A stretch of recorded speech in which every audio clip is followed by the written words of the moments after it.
Last week, President Donald J. Trump hosted a meeting with many big names in the video game industry to discuss violent video games. During the meeting, Trump featured a supercut showcasing many examples of violence in video games. I'm creating this video because I'm sick and tired of politicians using video games as a scapegoat to avoid talking about issues that actually matter. President Trump, for example, using games to avoid discussing gun violence. I'm also making this video because it was inspired by the two videos by Rich from Review Tech USA. It was because of his videos that I decided to give my own 2 cents on the issue.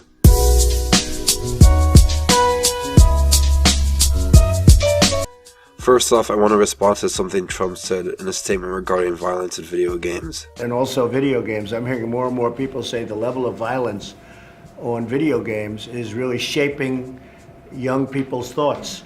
And then you go the further step, and that's the movies. You see these movies, they're so violent, and yet a kid is able to see the movie if sex isn't involved, but killing is involved, and maybe they have to put a rating system for that. Trump, what are you talking about?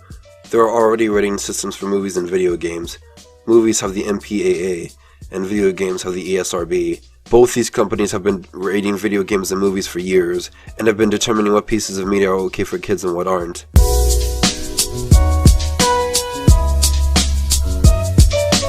The only reason Trump is bringing video games into this is because he's trying to stay away from the issue on gun violence. To be honest, I think Trump knows that gun violence is a big issue. That's why he's using video games as a scapegoat. Because if Trump did address gun violence, it would piss off the NRA, the organization that donated over $21 million to his presidential campaign. It's also important to mention video games are played on a worldwide scale, not just in the US. Places like Britain, France, China, and Japan all contain citizens who are very dedicated to video games. Hell, South Korea already considers video games to be a sport, and already has many popular teams over there. But out of all of the countries where video games are enjoyed, the US is the only country that is both developed and has a huge mass shooting problem. I'm pretty sure the mass shooting issue has nothing to do with video games and more so with the country's fascination with guns.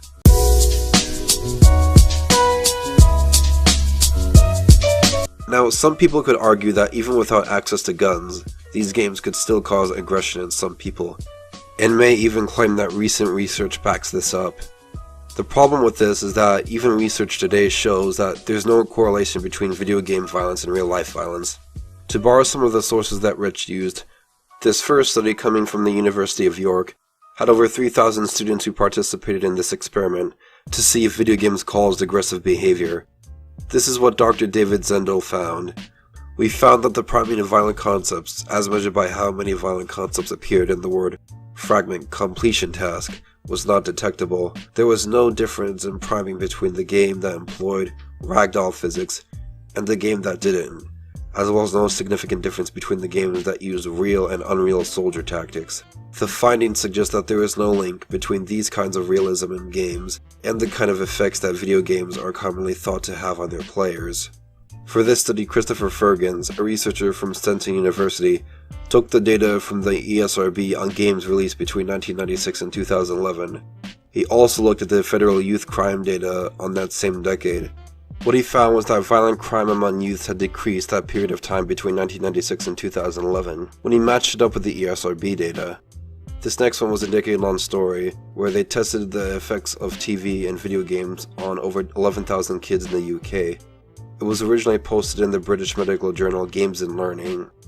The study found that exposure to video games from the age of 5 had no effect on behavior, emotional issues, or attention.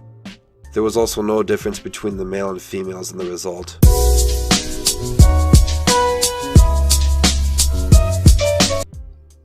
In conclusion, I really think that it's sad that our politicians are using video games as a scapegoat to avoid talking about the real issues that are affecting our world. Video games are just a piece of media, no different from books, movies, and comics. They're just using video games because that's the form of media most people are unfamiliar with, and nothing will change if we don't focus on what's really causing the problems. I've played video games throughout my life, including the violent video games throughout my adult life. From personal experience, I can tell you that video games have never caused aggression.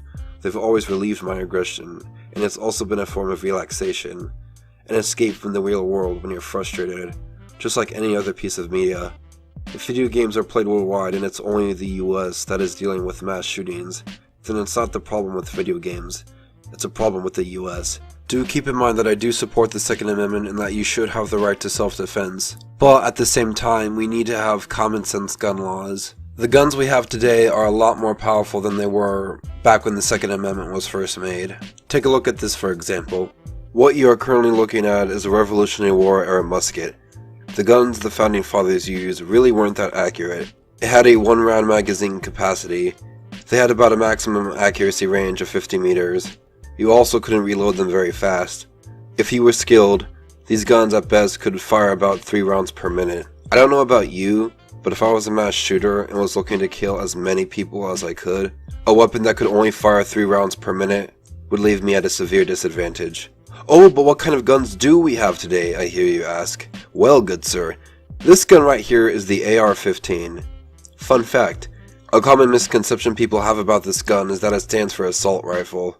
In actuality, it stands for Armalite rifle.